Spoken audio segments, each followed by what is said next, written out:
Lewis Hamilton has just been hit with a shocking revelation, not by a rival on track, not by a headline in the media, but by his own team, Ferrari. And what they've discovered might be the most personal and unsettling truth of his entire career.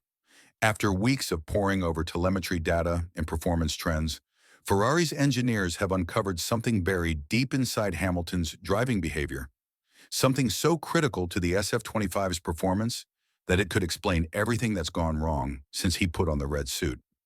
This isn't about horsepower, pit strategy, setup compromises, or aero upgrades. No, this goes much deeper.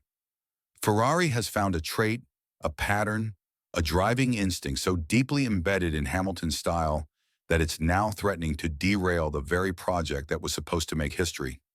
The same style that brought him 7 world championships could now be the very thing holding him back at Maranello. And here's the twist. The data doesn't lie.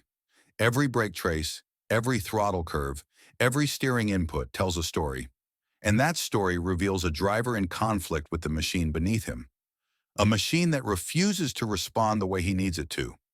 The SF25 demands precision where Hamilton delivers instinct. A formula that worked for over a decade is suddenly working against him. So before we break down exactly what Ferrari has uncovered, what it means for Hamilton's future, and whether this challenge is one even he can overcome, do us a favor. Smash that like button, hit subscribe, and stay with us until the very end, because this isn't just about lap times anymore. This could be the moment that defines or ends the final chapter in the career of one of Formula One's greatest drivers. And trust me, you do not want to miss what's coming. When Hamilton made his blockbuster move from Mercedes to Ferrari, the world expected a championship charge. The red overalls, the Maranello mystique, the dream of an 8th world title. But 5 races into the 2025 season, that dream has taken a dark turn. Hamilton hasn't out-qualified or outraced Charles Leclerc once in a main Grand Prix. The timesheets don't lie, and the gap has been worrying, especially in qualifying, where Hamilton appears to be losing time in specific, repeatable sections of the track. Ferrari's engineering team has been digging through the telemetry data to find the root cause. What they found was not a mechanical flaw or aerodynamic inefficiency. It was a pattern in Hamilton's driving style itself.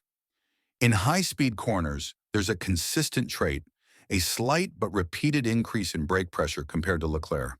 And while that might seem like a minor detail, in the razor-thin margins of modern F1, it has a massive effect on the SF25's balance and behavior.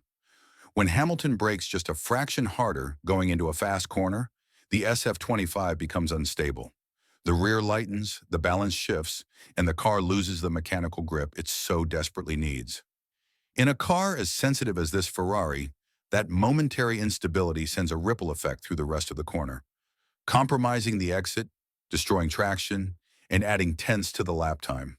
Lap after lap, qualifying after qualifying. Leclerc, by contrast, is remarkably smooth and precise under braking. His inputs align perfectly with what the SF25 wants. He coaxes performance from the car by avoiding the very instability Hamilton keeps triggering. That's why, session after session, Leclerc comes out on top. Not because he's inherently faster, but because his style is simply more compatible with this machine. For Hamilton, this is devastating. He spent over a decade mastering a driving style that delivered 7 world championships. Now, Ferrari is essentially asking him to unlearn part of that technique, to reprogram instincts built over years, to change the very way he approaches corners under pressure. And that's not something any driver can do overnight. The difficulty goes beyond the mechanical. It's psychological. F1 drivers operate on instinct. When they second-guess themselves, they lose time. For Hamilton, forcing a change in his driving not only affects his lap times, it affects his confidence. And at this level, confidence is everything. Once it's shaken, every braking point, every throttle input, every corner becomes a question mark. And as Ferrari's data shows, the more Hamilton pushes to recover time, the more the car punishes him. It's a cruel cycle. Compounding the issue is Ferrari's own design philosophy. The SF25 was built around a specific approach to tire loading and corner entry behavior. The car prefers drivers who are patient under braking, those who rely more on aerodynamic grip than mechanical weight transfer. Hamilton's legacy style, aggressive and reactive, doesn't align. He enters the corner looking for a response that simply isn't there. The car snaps. The lap is gone. And Ferrari knows this. They've seen the overlays. They've studied the inputs. And now, with the truth laid bare, they have to make a decision. Do they attempt to shift development mid-season to accommodate Hamilton's needs? Or do they double down on the path that clearly suits Leclerc better?